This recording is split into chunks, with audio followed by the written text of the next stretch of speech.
Speaking with Craig Gross, xxxchurch.com. Thanks for joining us on short notice, Craig. Oh, thanks for having me. So I first heard about you. You've been getting a ton of press over the last week and, of course, around the Super Bowl. And I'm just trying to figure out, are you a church? Are you an actual pastor or not?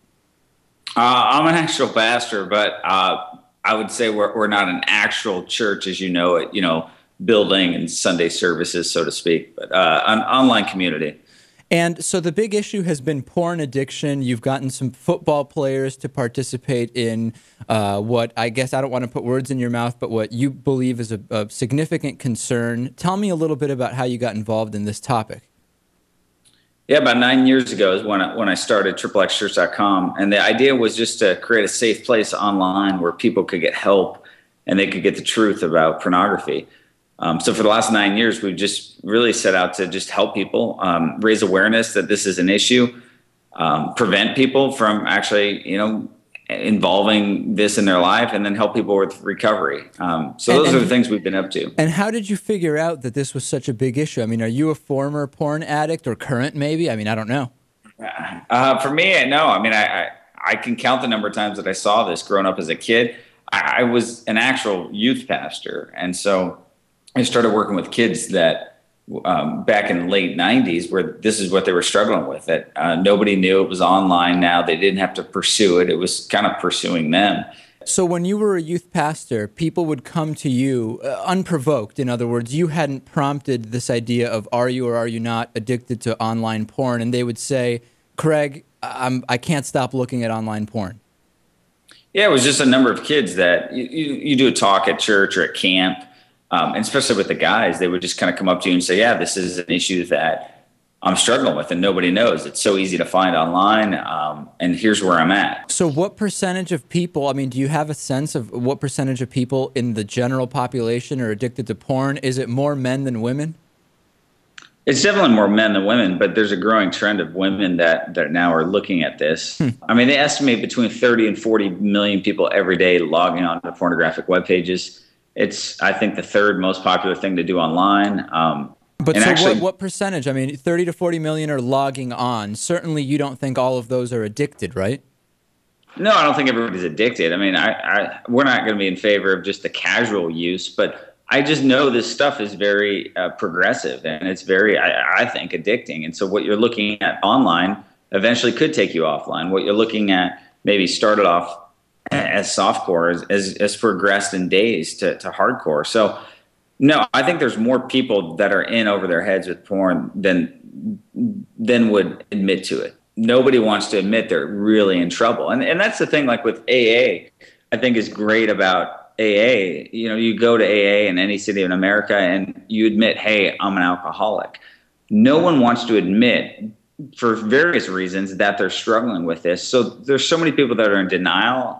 And until you accept it and until you understand that you're in maybe too deep, you're not going to get out of this or even on any sort of process of recovery.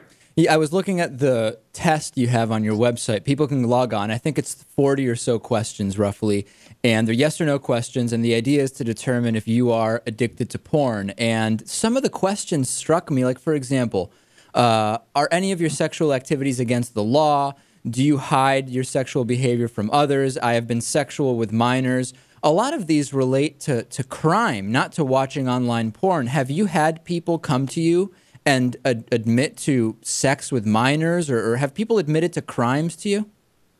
Yeah, I get letters from jail every week. I mean, I've taken people to jail. So it's... So again, have you had, outside of the test, have people you've had people come to you and confess things that resulted in you taking them to jail? Yeah. I mean, I took a guy I met at a church that told me how he was, I didn't get him arrested. He told me, here's what's happening. And, I'm going through this process and I'll probably go to jail. Most of the time when we hear those stories, people have already gotten caught. No one's going to tell me something still probably if they haven't been found out. I'm curious what your position is on gay marriage. And the reason I bring it up is many people I've interviewed who have very strong positions on porn and morality and revealing billboards also are very, very anti-gay. They believe people who are gay are going to hell. What's your take on that? Yeah, I think the church loves to, speak out against things. We've always just tried to speak on things that, one, we know about, and two, that we can offer help with. I don't, just like pornography, I mean, I'm not, I would say homosexual lifestyle is not something that as a believer that I would